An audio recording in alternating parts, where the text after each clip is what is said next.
Machine tool and die makers are highly skilled professionals who manufacture complex components for automotive, aerospace, and medical device industries with the use of manual or CNC machines.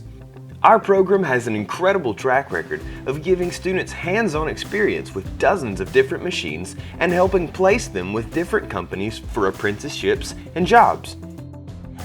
In this program, students will gain the knowledge and understanding needed to become precision machinists in multiple industries that we support, including but not limited to automotive manufacturing, aerospace technologies, and medical device manufacturing.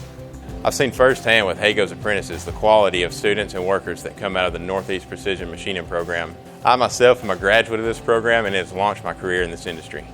We are so grateful for our partnership with this program. We recruit graduates from Northeast almost every single year.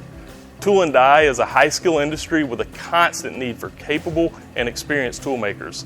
The training that they get here prepares them to continue learning with a company like Tom Bigby Tooling. I've never known an industry where I learned so many skills, had a paid apprenticeship when I was in school, and had a job waiting for me at Tom Bigby Tooling when I graduated. Being in precision machining gives me the opportunity to learn CNC programming, which I use in my apprenticeship every day at Caterpillar. In this program, we strive to do our best as instructors to make sure the students get the best training we can provide. At Northeast, our goal is for every student to graduate with the skills and knowledge needed for your next step in your career or education. Here are some program highlights of precision manufacturing and machining technology.